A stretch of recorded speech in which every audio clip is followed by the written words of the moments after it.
So there are moments in the book, in the audiobook specifically, where you have these like supposed quotes that Whitey said. How did you choose those? Like that shit was so funny to me. I don't forget which scene it was, but it was like, and then Bulger said, "You shouldn't bring a knife to a gunfight, kid." Oh yeah, There's no way he said that. There's no way. Yes, that's true. Who said? That's How do you have evidence that he said that? what's that? How do you have evidence that he said that? The interviews that we did for the book. I mean, we didn't just make those up. People told us that that's what he said, and they were there. So Casey got that. I'll have to check on that and get back to you. But I think it's actually cited in the book where that came from. Well, there's a hilarious moment where he told the kid in Grand Isle, "You've got to drink your OJ. You've got to stay healthy." Well, we that family talked to us extensively. We did. They told us a lot of stuff. The whole puppy story I just told, that all came right from the family.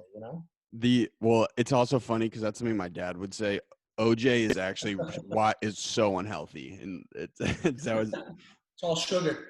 It's literally a sugar blaster to your brain. It's terrible for you. Yeah. Hi, I'm Dave Wedge, and this is my Platinum Hour. Boston, 2020, an era of chaos. But one podcast perseveres to unite the city. Ha ha ha! Yes, sir, baby boy. It's Big Bochi, and you're now tuned into the #1 podcast in Boston. Season 6 is booming. What's up, guys? We've glowed up a little bit since our last episode, man. We're a little more I like official. the golden deer. That's sweet. Yeah, so actually, unfortunately, I until about 30 seconds ago, thought this neon sign was a deer, but Brendan reminded me that is most definitely a moose. And it's a moose. Yeah, I can see it from here. It's a moose. Yeah, it looked pretty Nice try, though. Yeah, I'm trying, man. I mean, it's better than this whole like fugitive hideout you got back here. That looks like Whitey's cell. Where are you living, man? I'm down in my basement bunker. So what has quarantine been like for you? Well, I mean, fortunately, I'm a writer, so I can get a lot of writing done. And I do some other stuff, as you know, too, some consulting and some political work, and that was slow for a while, but now with everything going on, I've been pretty busy with that. So I've been getting out more now, but the first couple of months, I barely left the house except to get food, but I got a lot of writing done. Did the quarantine totally mess up the press run that you had planned? Were you going to do like a bunch of in-person stuff? Yeah. So we when we went, back in the fall when we were talking about launching this book, we obviously didn't know this was coming. And then once we realized in, January, February that a lockdown was coming, we had a talk with our publisher about possibly delaying the release because it's such an uncertain thing. No one had ever released anything during something like this. So we just went back and forth, and ultimately, our publisher, William Morrow at HarperCollins, was like, you know what, we're going to keep it on schedule. We're just going to pivot a little bit and do it differently. So, it's disappointing because Casey and I like to have like a big launch event. The last one we had for the Tom Brady book in 2018, we had, 500-600 people, a bunch of media.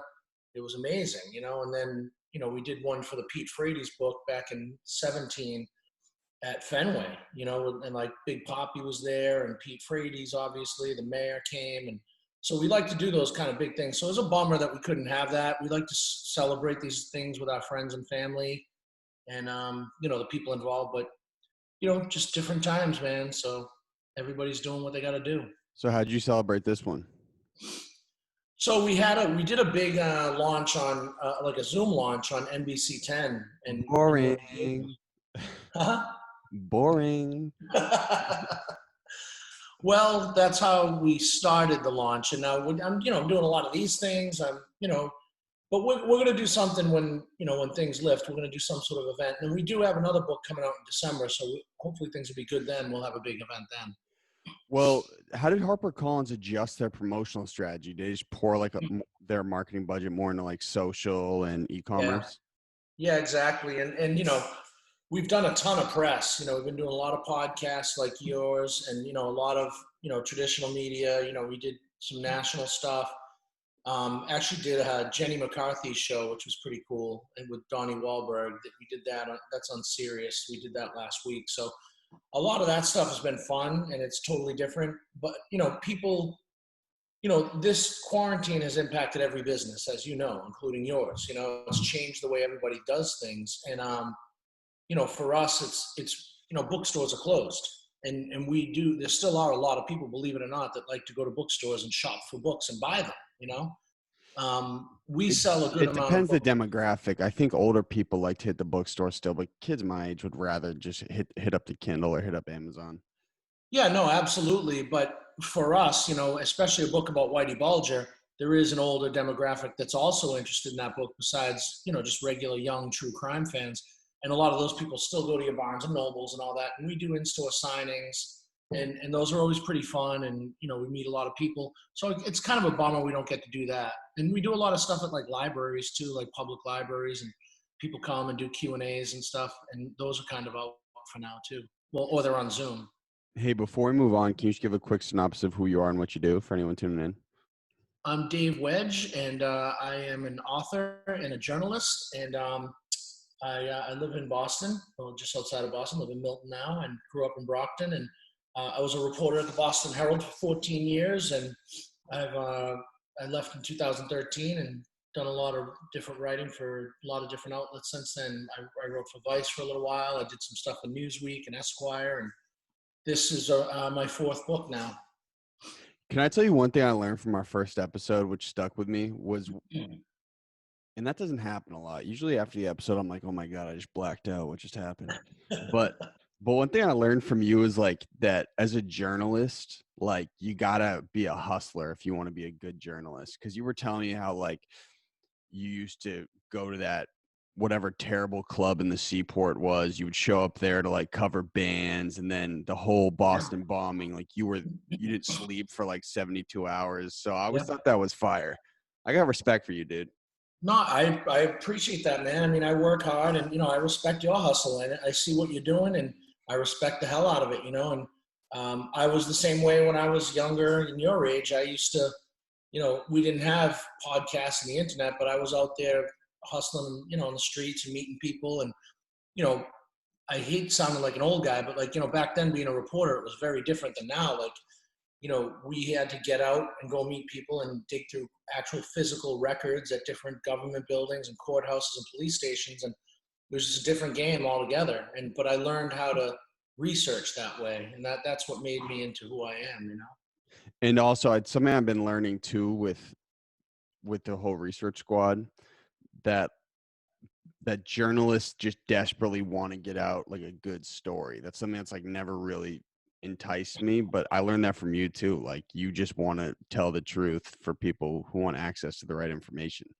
Yeah, it's, that's what it's all about. I mean, that's why I did this, and why I became a journalist in the first place, was to inform people of the truth, whether it's about a murder or, Tom Brady's court case, or, Pete Frady's disease, or, I've done a lot of stuff around the social justice issues over the years. I'm a music fan at heart, so I've done a ton of music journalism over the years, and I grew up covering, rap and metal in the 80s and in the 90s and the early 2000s. So, name an act from that time, and I probably interviewed him or did something on him, and it was. I know, man. Every time we talk, you act like I should know every single act from like the 1990s. I'm like, dude, I forget how young you are, bro. I forget how young you are. Like, you haven't listened to Ed O.G.'s second and third album? What's your deal, dude? Well, it's funny, like, you'll see as you get older, like even now at your age, like you think of things that you listened to when you were like 12, and kids that are now 12 don't know that. You know what I mean? So I'm 50 this year. I'm turning 50. So like a lot, I've listened to a lot of music, man, and a lot of good music. And, it's funny when you just remember the people your age have no idea what I'm talking about. It's hilarious. You're good at making me feel old, bro. I think you got a young spirit. Yeah, I try, Hey, so I also, I want to, for most of the episode, I want to talk about the book because the book was awesome. But I read your piece in the Globe too, which is great. Which one? The Brockton, the Brockton Oh protest. yeah, no, no, yeah, that's So I'm doing a little work with the mayor. The Brockton's got a new mayor. He's a good friend of mine. His name's Bob Sullivan, and we went to Brockton High together. And he just took office in January, and he got hit with COVID. With that whole crisis, and Brockton's been hit really hard by the pandemic. Hold up, They're dude. like third. What's that? Okay, there you go. You were lagging a little bit. Go ahead. Okay, sorry. Yeah, no, the Brockton got hit pretty hard with the pandemic. They're like third in the state with cases, and they've had almost 300 deaths. So he got slammed with that, and then the George Floyd protests and the Black Lives Matter stuff started, and they had a big protest in Brockton last week. I'm sure you saw, and there was some violence, some window smashing and stuff, and you know, Bob, I think, is setting the right tone. He's reaching out to the communities of color and the young people. He wants to include them in this conversation to fix what's wrong. Like, that's the thing. Right now, dude, everyone's mad, and everyone should be mad. But now it's time to channel that anger into real change, and that has to happen in the city halls, the state house, Washington, and the voting booth. That's where the change is going to happen. That's something I've been wondering a lot too. Is like, obviously everything's so tense. How do you channel it into productive action? You know what I'm saying? That's just like, people look. I met a young kid yesterday down in Brockton at the mayor's office. He sat with the mayor. His name is Ross Tapina, and this kid blew me away. I don't know where he went to school or whatever, but he was a really smart kid. And he came in, and the mayor said, "Okay, let's hear your thoughts. What do you think needs to be done?" And he pulled out his notebook, and he ticked off all these specific things that needed to be done. Like, we need to review the use of force policies. We need to review the disciplinary procedures in the police department. We need to review how minority hiring occurs. And so what has to happen now is Bob is literally going to work with that guy and some other people, some other smart policy folks, and they're going to go through all of Brockton's, rules and regulations, some of which probably haven't been looked at in 50 years.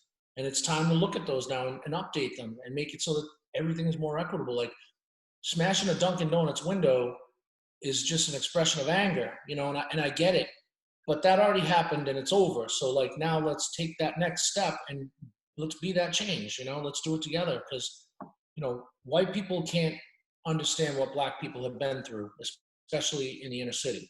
We live a different experience than them, so we got to listen to our Black friends and brothers and sisters and family, and we got to listen to them and take what they're saying and make it happen so that we can all be fair to each other. It's bullshit what's going on, Yeah. So one question I specifically have for you on it is, there's so much information and in turn misinformation right now. It's like media is just like an onslaught from all angles.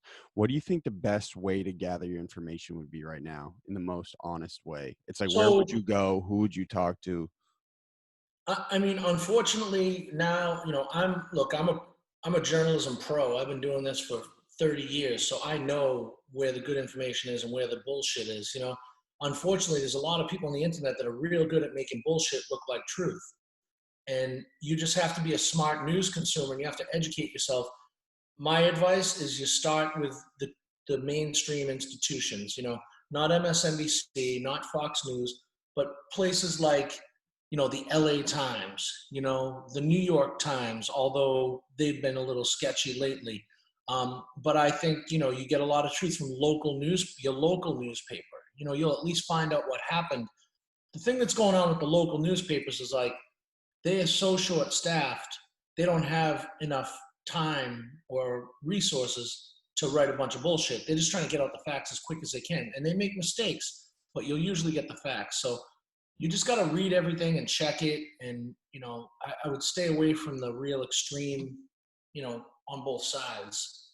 Because, you're just not going to get everything in life. The truth is somewhere in the middle. That's what I believe. Well, the problem is those big institutions have the largest market share. Yeah. And so it's like, if you're looking for news, it's like MSNBC, CNN, Fox News are in your face the most. They got the most money, Yeah, but they're not reliable, and they're not, But see, I know that, but people don't. Not everybody knows that. Right. but here's the other thing, like within CNN and within Fox and within MSNBC, there is really good journalism being done. You just got to look for it. You can't just look at the screaming headline and go, oh my God, that's terrible. The world's falling apart. You got to dig and research these reporters, see who they are, and find out if they're credible or not. And, you know, I can promise you this, you read something that I wrote, it's the truth, you know, and I can name you 50 other journalists that it's the same thing. You know, you want to read some truth? There's a guy named Paul Pringle at the LA Times, one of the best reporters in the country. Dude is a beast, and he just uncovers corruption all the time. That's all he does. He's great. You know, my friend Steve Annear at the Boston Globe. It's Annear, great journalist, really smart. Chris Ferrone at the Dig Boston. You know, Chris. You know, he can get a little crazy sometimes with his views, but he has a good team of young, hungry reporters that dig for truth, and he does a good job at it. Paul Pringle sounds like the alias for a Marvel character. Yeah, it does. But, man, you should read this guy's stuff. Did you see the story about the USC professor that was like selling drugs and all sorts of crazy stuff? No, you love reading stuff like that. I hate reading stuff like that. Well, I'm a all these terrible stories. Like, how do you sleep at night? Well, the story really is how the college protected him and how the newspaper tried to kill the story because they were in cahoots with the college. And that's the story. So what I'm all about is breaking down institutions and holding people accountable. That's what it's about. And I know. How long have you been F authority for? Like, how long has that been going on? Since I was born. You just never liked it? Did you get in trouble when you were young? I mean, I've been threatened by everybody. You name it, I've been threatened. You know, but I mean, look, I'm not anti-authority. I'm anti-corruption. You know, so I respect authority. I love. Yeah, my brother-in-law is a cop. Most of my best friends are cops in Brockton, and they're all great people. But I don't like institutional negligence and laziness, which is what a lot of it is at the government level. It's not so much corruption a lot of the times. A lot of times it's just laziness. And I like holding people accountable. Well, I mean, that's a great segue for the book. And I mean, we could talk about what's going on right now all day, but I really love the book, so I just want to make sure we get into it. I'm glad. No, I'm on a tangent, but I'd love to talk about the book, man. Of course. Well, dude, the book was awesome. I just finished the epilogue this morning. Cool. And I'm glad I got you to read. Well, it was an audiobook, so it was kind of like the cheapskate version. Oh, man. But I honestly have been thinking recently that I might have threads of dyslexia, so I kind of have an excuse. Well, hey, as long as you're taking in good information. Well, so this is my question, my knee-jerk question. As you developed the research for the book, and we'll start from top to finish, but as you developed the research for the book, did you feel a weird attachment to Whitey because you learned everything about him? I mean, sorry to interrupt you. I mean, I heard your voice the whole time because by the end you're like, the audiobook guy was like, he was a serial killer and a pedophile. and now he's 6 feet under. I mean, you know, reading those letters. So, you know, the book, we got access to over 70 letters that Whitey himself wrote to people. And reading those letters and holding them in our hands was a little weird, you know, made you feel like a little connection to the guy. And, you know, I was there in 2000 when they dug up those 6 bodies over at Tenian Beach and Florian Hall in Dorchester. You know, I was standing out there right near the cops when they were sifting through the dirt, picking out bones, you know. So I've been covering that case for 20 years on and off. And so I definitely feel, you know, a deep interest in it, but, you know, I didn't feel any sort of connection to Whitey. Fuck that guy. Yeah, there were threads of that, but there was moments in the book where there were flashes of his humanity. You know, it was just really interesting. There were moments where you learn that they mercilessly killed Stephen Fleming's stepdaughter. And then at the same time, he was so nice to the kid in Grand Isle, Louisiana. Yeah. It was just really weird. Yeah, it's it's not uncommon for serial killers to be like that, or mass killers, that they have some sort of vulnerable side. And with Whitey, it was pets, it was animals. He loved dogs and cats. And that great story down in Grand Isle, the family had to put down little, and Whitey couldn't stand the sight of it. He walked away crying. His guy that has no problem ripping out the teeth of some young girl, or strangling a girl, or shooting some innocent dude in the face and burying him, but he can't stomach the sight of a dog being euthanized. So he's definitely the other thing I think that's a big part of the story is that he was subjected to hundreds of LSD experiments when he was in jail in Alcatraz as part of a government program.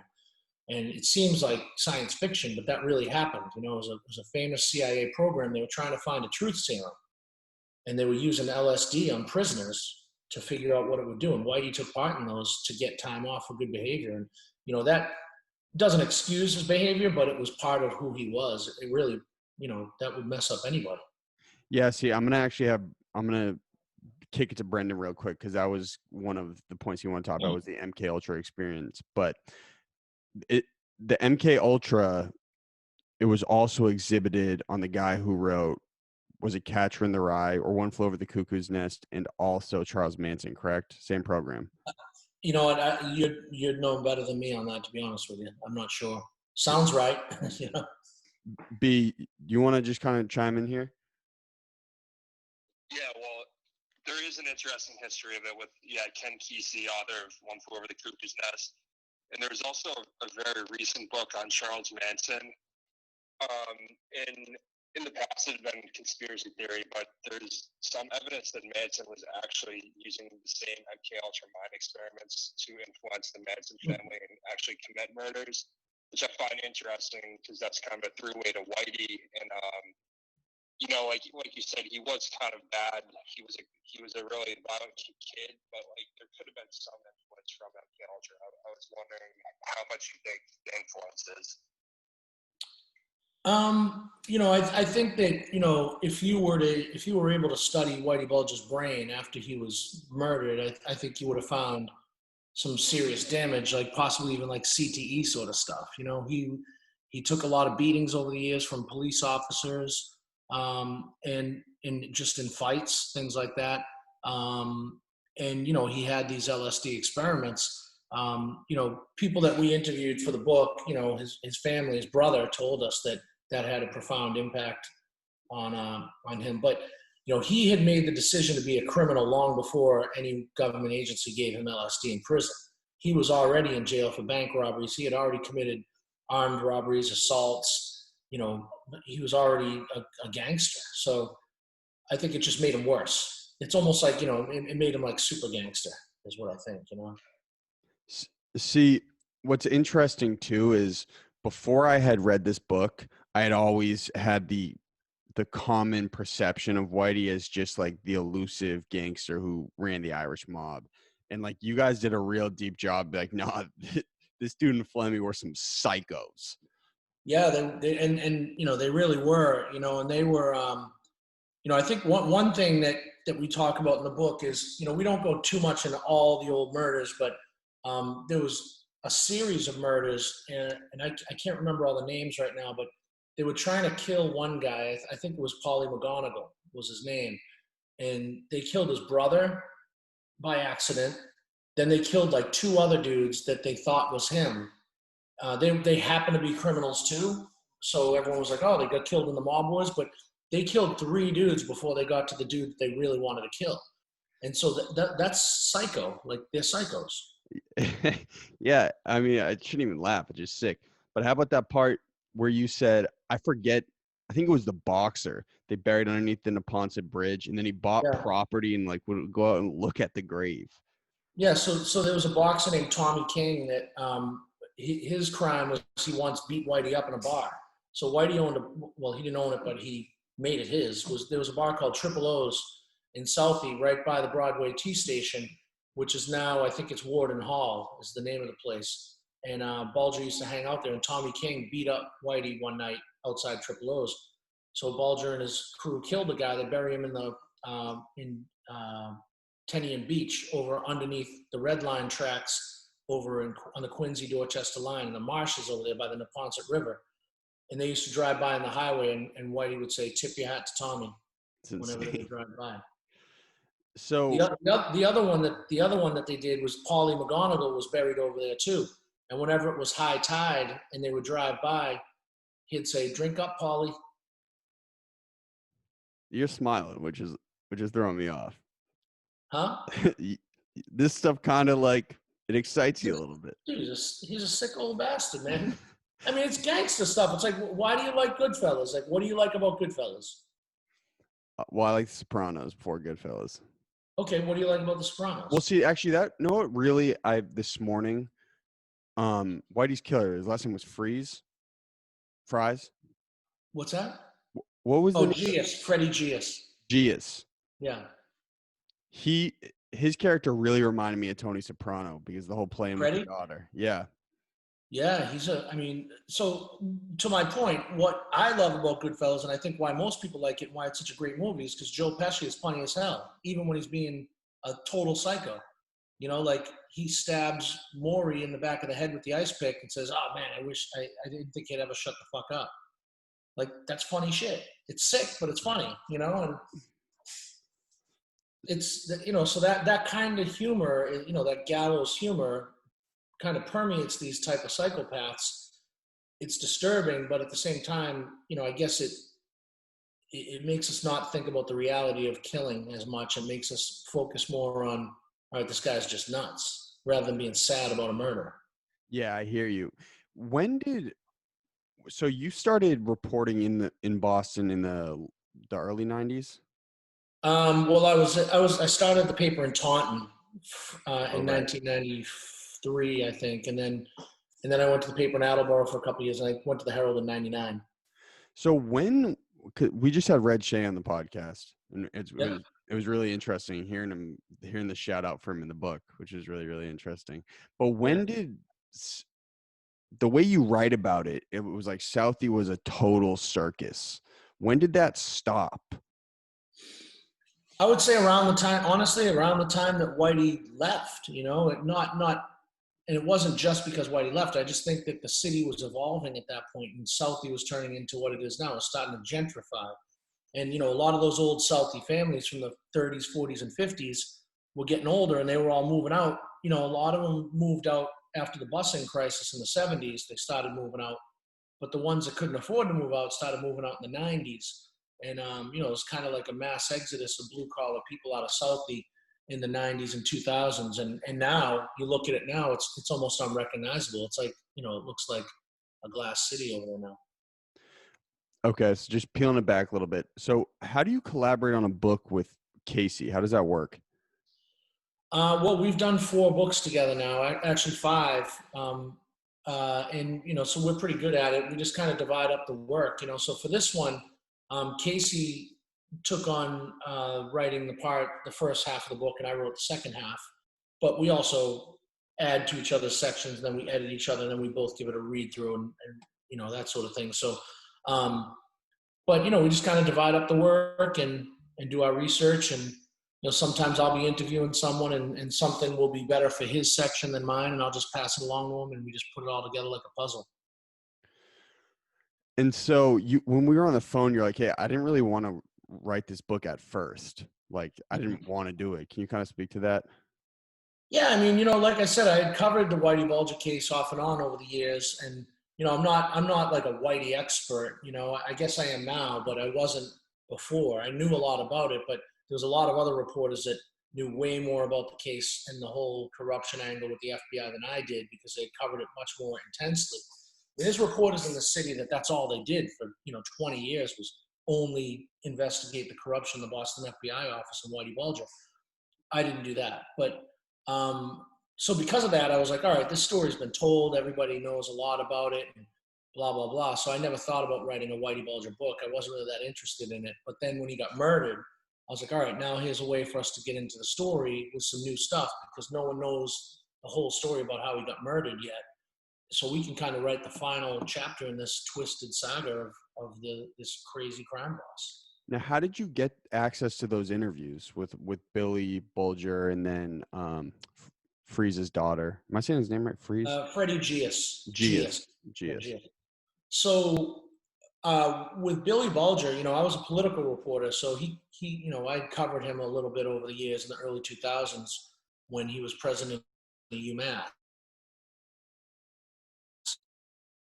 Ended up and let me in. He knew who I was. He was like, "Hello, David," and I said, I told him why I was there. I said, "I'm working on a book about your brother's murder. I'd like to talk to you." And he said, "Come on in."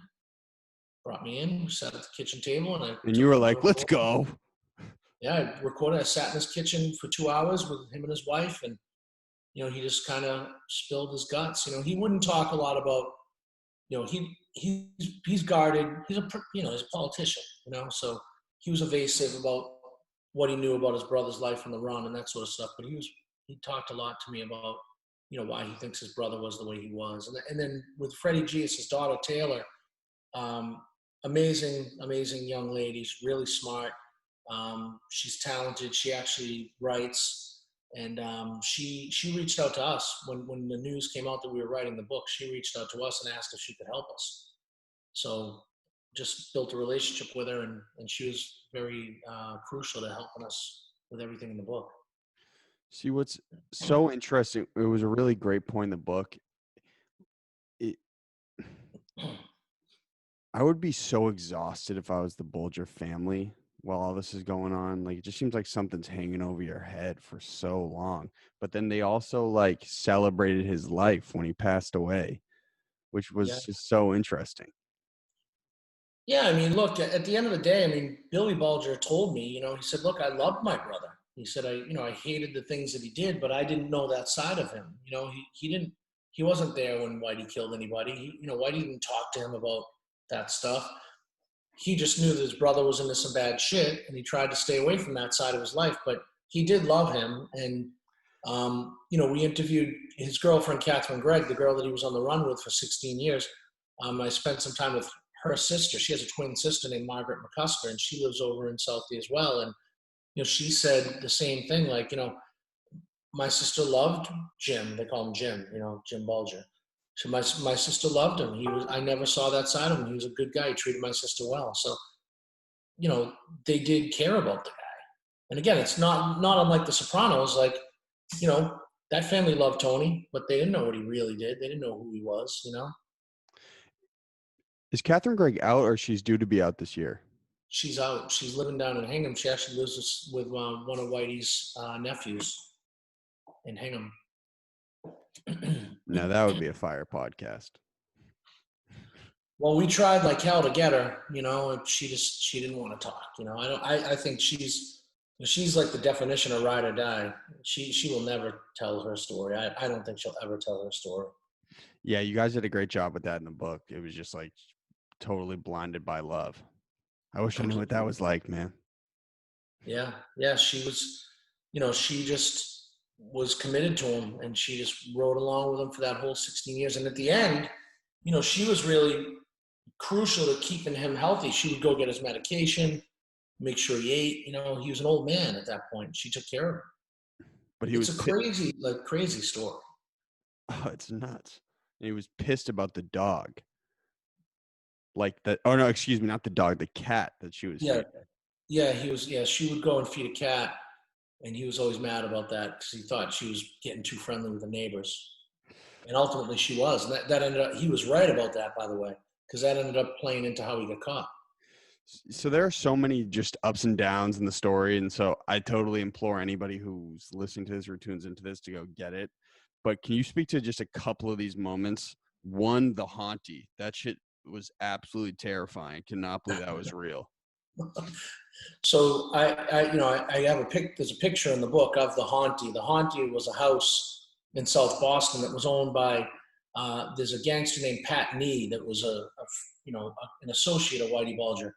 And Pat Nee's brother owned this house, and they nicknamed it the Haunty because they would kill people and bury them in the basement. And they'd drive by and say, "Oh, there's the Haunty," just the same thing as they did with the highway. They thought it was funny that they had bodies buried in the basement, and they ended up burying 3 people there. And then the house got sold. and they had to dig up those bodies and move them. And they did that. They dug them up, they moved them, they brought them over to Florian Hall, where they were ultimately found after Kevin Weeks flipped. And I mean, just if you think again, the Goodfellas reference, the same thing happened in Goodfellas. They had to dig up Billy Bats and move him because they were building condos. And that's the scene where they're throwing up. That's how the movie opens, with them digging up the body. But these guys really did that. You know what it reminds me of is that scene in Breaking Bad when Jesse and Mr. White. Have you seen Breaking Bad? I haven't. No, that's one I haven't seen. There's a scene where they kill these two dudes on accident and they put their bodies in acid and bury them in the basement. Then it just like hangs over their head for like 3 years that they're this body in the basement. Good God. Well, that's why they called it the Haunting, And it's that house actually got sold recently. It sold. I'm trying to remember. I think it sold for like $3 million, something crazy, because it's a big piece of land. Whoever bought it, they'll rip it down and build a bunch of condos. And families will have prized moments not knowing that there's just gruesome murders right beneath their feet. I mean, it's one of those things where, like, there'll probably be people that will look it up and won't buy it because of that, but then there'll be sick bastards that will want to live there because of it. Can I ask you a question? Do you think people like Whitey and like you've done tons of research on it over the years and dealt with people like this. Do you think they're born bad or do you think they turn bad? That's a good question. I mean, if I knew the answer to that, I could fix the world. But I mean, I think that I do think that there are people that are just, I think there's something traumatic in everybody's life that ends up being a murderer or a killer. There's something that pushes them that way. But I also do think that there are people that are born just with some sort of mental deficiency or something's wrong with them. We call them off, whatever. But Whitey was, I think if Bulger didn't decide to go into crime, he would have been like a CEO and he would have made bank. He was a smart dude. He knew how to run business and influence people and manipulate. He was really good at it. And that's how people make a lot of money in this world, unfortunately. You can make money being a good person too, but there's a lot of money made by people that have those characteristics. So I just think he was just I think, we tell the story in the book about his father losing his arm in a railroad accident when he was young. And Bulger at that point had to start helping to provide for the family. So I think that didn't help his life course. And then, police beatings and then the acid stuff when he was in jail. So I think it all kind of, then he met all these gangsters and started working for them and saw he could make money. Yeah, but you're humanizing him again. Like, but some of the stuff in this book is like, it seems outer worldly, it's like no normal human with like normal compassion could commit shit like this. And it wasn't just him, it was the Flemmy shit. He's the real nutso to me. I think they both were. I think they were both really messed up people. And, I love the part in the trial where Flemmy's testifying and, blaming Whitey for killing Debbie Hussey and Whitey's blaming him. It's like they both killed her. I think I think it's pretty clear that they both, if you and me are together and I kill a dude and you don't do anything to stop it, you can be charged with murder, or if you let it happen, or if you invited the dude over so that I could kill him, it's murder. That's what happened here. They both knew that she was going to be murdered that day. It's kind of irrelevant who actually strangled her. So another moment in the book, can you speak to? So is it actually like real life that when he was out in San Diego at the movie theater watching The Departed, that people actually saw him, or that just seems hyper real? It's art imitating life. Yeah, that's true. I mean, we interviewed the actual cop who saw him, and so Bulger on the day The Departed came out, I think it was like 2005 or something. He was living out in California at that point, and he went to a theater down in San Diego and went to see The Departed. And he's sitting there watching the movie, and 4 rows behind him is a San Diego sheriff's deputy who was taking a break from a trial he was in across the street at the courthouse. And that kid was from Massachusetts. He was from the Cape, and he recognized Bulger. He saw him. And he waited for him outside. The guy didn't have his gun though, because he checked it at the courthouse because he was in a trial. But he waited for Bulger outside because he wanted to make sure it was him. And as Bulger came out, they locked eyes, and he's like, "It was him." And he thinks that Bulger made him as well. And then Bulger kind of hurried away, got on a trolley, and escaped. Gave him a slip. And the guy called for backup, and they pursued him, but they couldn't catch him. They couldn't. Did Whitey ever admit to anything like that happening?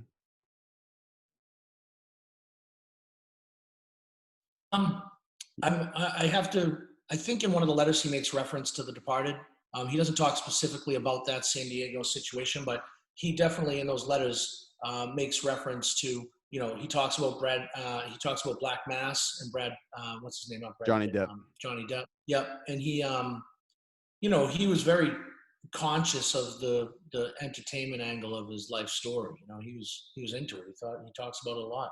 That would have been the most hyper real ending to the story of all time if they caught him in the movie theater watching. That would have been crazy. And imagine I'm glad they didn't though, because actually from there, the story just got a little wilder even after that. I know, but imagine if they had caught him while the scene of The Departed was playing where Jack Nicholson gets killed. Spoiler alert, everybody. My fault. Would have been pretty great. That would have been wild. So question, when I was doing a little research on this, there were these PBS interviews with John Conley and Kevin Weeks. You know the ones I'm talking about? Yeah. What is the timeline on those? Were those before they all got wrapped up? After? I don't know. I'll have to look. It was definitely before John Connolly got charged, because John Connolly didn't get charged so many years after all this happened. But Kevin Weeks served his time and then got out. I think he served 8 years. He's a guy that, again, murder and bastard. He killed people and was there for a lot of murders and buried bodies and unburied bodies. And he only got 8 years because he flipped. But John Connolly, for your listeners don't know, he was a FBI agent in the Boston office that Bulger, basically put him on his payroll, and he was paying him off to get information and keep him free. And John Connolly ended up getting charged with racketeering, served 10 years for that, and then he got charged with a murder down in Florida. He basically set up a murder, told Whitey Bulger about some guy that was going to rat him out, and Bulger and Martirano went down there and killed him. So he's serving 40 years for murder. Yeah, you really don't like that guy at all. He's a horrible human, he's sworn to uphold the law, and he's playing gangster. He's an FBI agent. He picked a side. You can't have. There was very biased digs in the book at him. Like you're like that. You think so? That slime ball Connolly.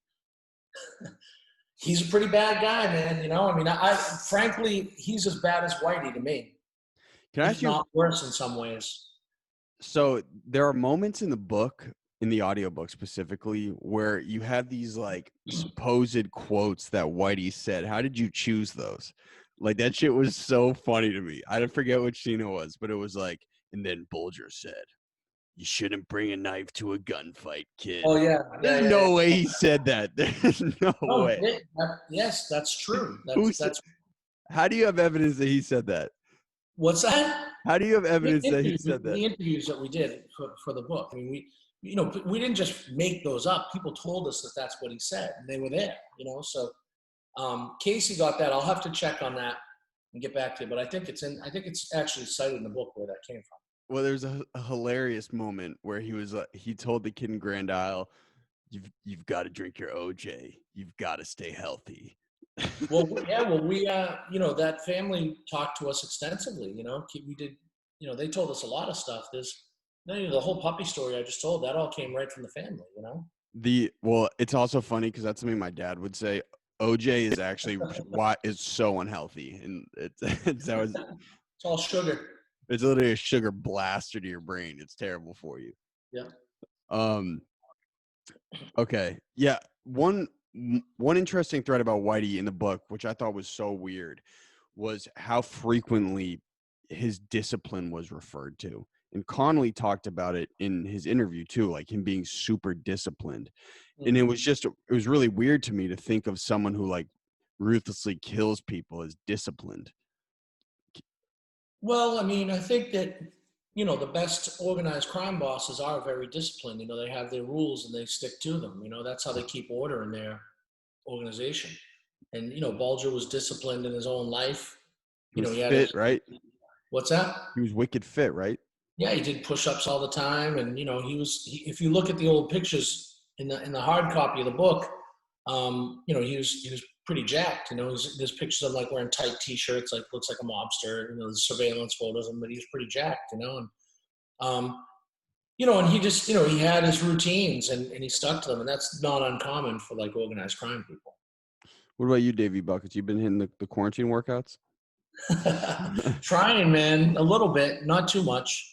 Well, with that flow, man, you got to get yourself like a Harley Davidson and a leather jacket and ride down 93. It's my hockey hair, dude. I love the flow, man. Hey, Lexi. So listen, Lexi is a student at BU. Yep. Kick-ass producer for us. And I want to make sure I connect you with her afterwards because she's going to like run a non-biased media company one day. So I got to make sure I do that. But Lexi, you want to hit Dave with a question? Hey, Dave. So I wanted to ask you a journalism question about something you mentioned earlier. Sure. So earlier you were talking about the New York Times and how you think they've been not doing great recently. I believe you're referencing the Tom Cotton editorial that was just published in New York Times. So I wanted to ask you what your thoughts are on the New York editorial board and how we're supposed to be objective journalists and how to maintain like a good platform. Yeah. So that's what I'm talking about. That's exactly what I'm referencing is, the New York Times looks pretty bad with that Tom Cotton op-ed, A, for running it and giving that bastard a platform, but B, it was just, it was littered with errors, and it was, the New York Times has done a lot of weird stuff lately with, headlines, like they'll put I can't remember the specific cases, but they had some incidents where they like put a bogus headline on something and then changed it when they were called out on it. So, their credibility is not the best right now. But as I said before, within the New York Times, most of those reporters are some of the best reporters in the country. And I think you have to, I think you find individual reporters that you trust and you follow their work wherever they go. Like my friend Wesley Lowry worked for the Boston Globe, award-winning reporter, and he went to the Times, and he went to the Washington Post and won a Pulitzer for the stuff out in Ferguson, the riots out there. So like I'll read Wesley wherever he is. Lexi, that was a great question. And I think it was a great question because I didn't understand it. It sounded super intelligent. I got no clue who Tom Cotton is, but I'm glad we got smart people on the team. Real quick segue. So in the trial, that dude Rakes was going to go stand trial. Yeah. Got killed in Lincoln. Oh, he was going to be a witness. Yeah, absolutely. So funny story, a little ex-shorty of mine, right? I grew up in Lincoln. Oh. And listen, and obviously nothing happens in Lincoln. And so I had a little ex-shorty. She knows who she is. If you're listening, what's up? She signed up to intern at the Lincoln Police Department. In her first day as a tiny intern, this shit happened. They found the Rakes body. And so I don't really get the tie-in with Rakes. So was it connected? Did Whitey send someone, or was it, you said someone, he just had cyanide in his Dunkin's cup and it killed him? Yeah, so Stephen Rakes was a victim of Whitey Bulger. Whitey extorted him and actually swindled him out of his liquor store in Southie. Whitey basically stole the guy's liquor store. Is that Rotary Liquors right there? Yeah, Rotary Liquors right there at the Rotary in Southie. So Rakes was going to be a witness in the trial, and in the middle of the trial, he turns up dead in Lincoln, as you just described. And obviously everyone went kind of nuts and thought Whitey Bulger was killing witnesses, but the police came out pretty quickly and said, they arrested the guy that did it. It was some business associate, completely unrelated to Whitey. It was Rakes was involved in some business deal with this guy that went bad, so the guy poisoned his coffee and killed him. But it was just another one of those, like, again, weird, stranger than fiction sort of moments. In the middle of this trial, And this trial is all about a guy that's intimidating witnesses, extorting people, corrupting law enforcement, and a witness turns up dead. It was wild. It was wild when it happened.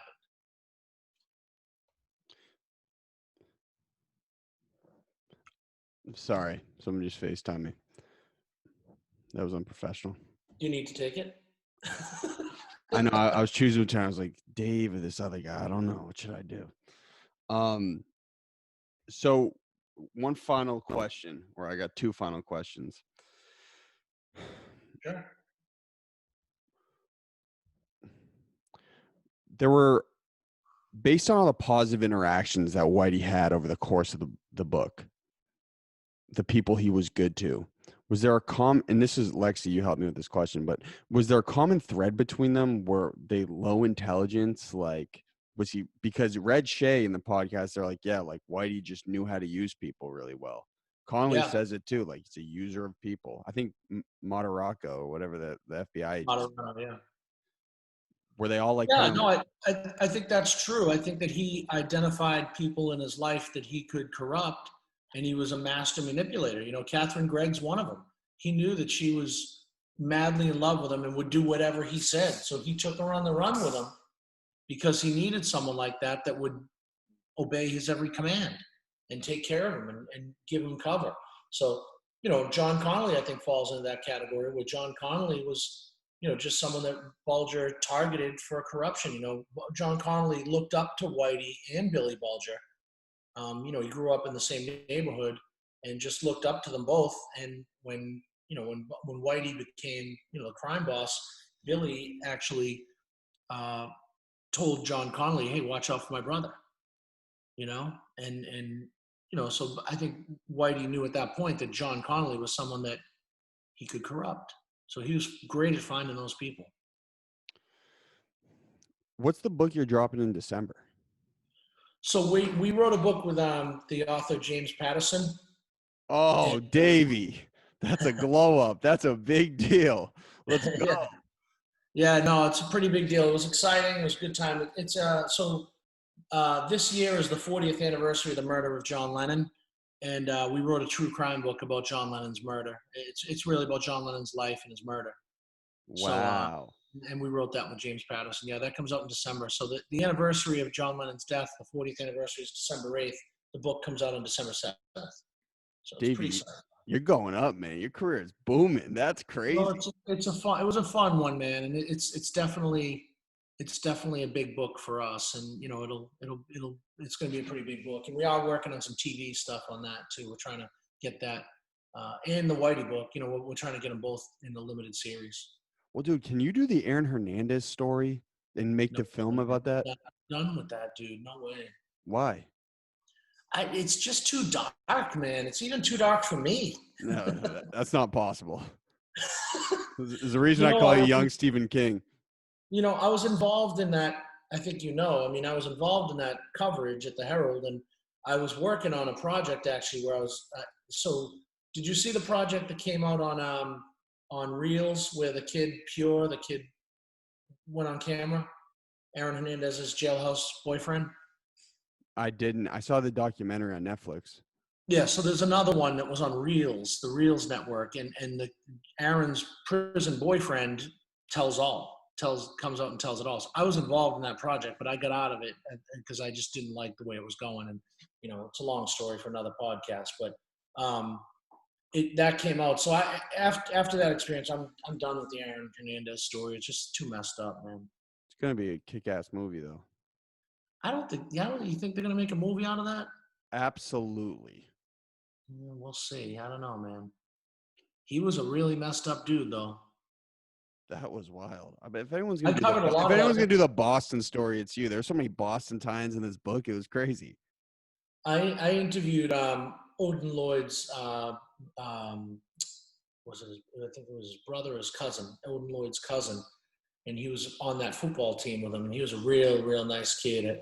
He lived in Dorchester, kind of near me, and you know, that's just a sad story, man. That kid did not deserve to be killed at all. Aaron Hernandez was a psychopath. That guy was a psycho. He was really messed up dude. Yeah, they did a good job showing that in the Netflix documentary too. Yeah. Well, I feel like once every 5-6 months, we got to have just one podcast. It's just grim that talks about all the terrible things about humanity. So I'm glad you're the usher for that type of talk, man.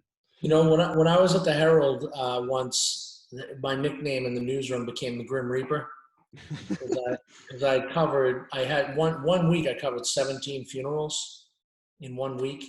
Why are you smiling? Like, why are you smiling? It was, and a lot of them were kids, man. It was kids that got killed in a fire, and it was just an awful week. And I don't know, man. This is just, everyone has the thing they're good at. I'm good at covering crime. You know, I'm good at telling stories. I don't consider myself just a crime reporter, but I do gravitate towards crime, covering it, and I try to pick stories that have some sort of redemptive quality. Like, for example, in this book, the redemptive quality here, I think, is that he got caught, you know, and I'm trying to expose even Whitey Bulger deserves fairness from the justice system, and he didn't get that from the prison system. He got put in harm's way and murdered. And you know, people in the prison system who made that decision to put him in that prison, they need to be held accountable. As the narrator would say, that sick bastard would never see another day. Who was that guy? That guy killed it. Yeah, no, it's funny because we get to listen to those. Like, we'll get a bunch of clips of different guys and we help pick them. So we both picked that guy. I can't think of his name right now, but you a Boston guy? You know, he's like an actor, like a voiceover guy. I'm not even sure, but we had to help him with some of the pronunciations of the names and all that stuff. It's pretty crazy. It's a fun process. It probably took a really long time for him. Oh yeah, well, I mean, reading the whole book and getting all the names right, you know, he probably had to do a lot of takes because some of those names, you know, Martirano and Freddie Gius, you know, those are weird names to say. There was one that sounded like Flemmy, but it wasn't. Paul Palagiro. Oh no, Frank Salemi. Salemi. Yeah. Salemi's life is a book too. That guy's got a wild story. I mean, Freddie Gius's life could be a movie. Well, Weeks has a book, right? Weeks wrote a book, yep. And there was some shitty movie about his book. It was shitty though. Come on, let's be positive. Dave. I don't want to be positive about Kevin Weeks, dude. Are you kidding me? All right. Well, hey, listen, I had a blast, man. I hope you had fun. This is great. I got to listen to the Red Shea one. I know you got to get Red Shea a book. Yeah, I would. You should have. Did he say? He hasn't read it? Did you ask him? He hasn't read it. I said you were coming up. We're gonna run one. I'll definitely send him a book. His book was pretty good. His Red's book was one of the better Whitey books. That, you know, and there's a lot of people that think he, you know, made some stuff up or embellished and stuff. I don't know the truth of what really happened and didn't, but I read that book and I thought it was well done. Well, he also did it. The woman he wrote it with is a friend of mine, Phyllis Karras. She used to be a professor at BU. Well, he did a young adult novel too called "Kid from Southie," which I, again, in my infant brain, enjoyed. I didn't read that one. I'll have to check that out. Well, I didn't read it either. Audio. Well, hey, whatever, however you're consuming, man. Well, hey, Golden listen. Year. Yes, sir. Wait, we're not done. We got 2 bits to end the show. So listen, this is perfectly opportune for you. So we have a bit now called GDP sales mode. Okay. And I'm going to give you the floor for 40 seconds. I'm going to put my hand up when you got 10 left. You can say whatever you want in the 40 seconds. We're going to cut it up as a clip. It's called sales mode because usually you're selling something. But we know, like moral integrity. Dave, you might have something else to toss in there. I don't know. But I'm going to give you 40 seconds. I'm going to count down from 5. I don't know what to say. I don't even know what to say. I don't know what you're talking about here. Okay, you want me to just dumb it down a little bit? Yeah, man. You get 40 seconds to pitch my book. You could pitch your book or anything. Okay. Got it. And I'm going to count down from 5. And then when there's 10 seconds left, I'm going to put my hand up. But you're going to be cut off at 40. All right. 5, 4, 3, 2, 1. Sales mode. Hey, I'm Dave Wedge. I'm an author here in Boston, and I have a new book out called Hunting Whitey. Pick it up on Amazon. You can hit me up on Facebook or Instagram, Twitter, all those things. Dave Wedge, not David, Dave. We got a bunch of other books that we've written. We wrote Boston Strong that was turned into the movie Patriots Day. And we wrote the book about Pete Frady's life story, and we're working on trying to get that turned into a movie. We have some news coming up on that soon. But with everything going on in the world right now, I want you all to find news that you can trust and do. Your service got cut out at the end. I lost you at news you can trust. Just finish it off. All right. With everything going on right now in the world, I'd ask you all to, find news out there that you can trust and do something to help your community. There's Dave, the philanthropist. That's it, man. Hey, thank you so much for doing this. This is how we start and end the show. I hope you remember from when we ran it at the old studio. Hi, your name, and this is my platinum hour because it's your second. Yep. Hi, your name, and that was my platinum hour. Yep. Ready? I'm ready, baby. Hi, I'm Dave Wedge, and that was my platinum hour. What else? You blew it, Dave. You blew it. You blew it, man. You got to say two things. Hi, I'm Dave Wedge, and this is my platinum hour. Then directly after. Oh, okay. No break. Hi, I'm Dave Wedge, and that was. Got it. That was. And I'll give it a little preface. Listen, man, for everyone out there, I barely know how to read. But I read Dave's book. Just kidding. I did the audio book, but I'd bump it. All right, Dave, take us away, dude. Hi, I'm Dave Wedge, and this is my platinum hour. Hi, I'm Dave Wedge, and that was my platinum hour. Bang, well executed. And listen, via email, I'm going to connect you with Slugs and Lexi and B. If you can kick them any journalistic game, would love that. Also, I want to get your girlfriend's, your daughter's boyfriend hooked up with some GDP stuff. Okay, cool.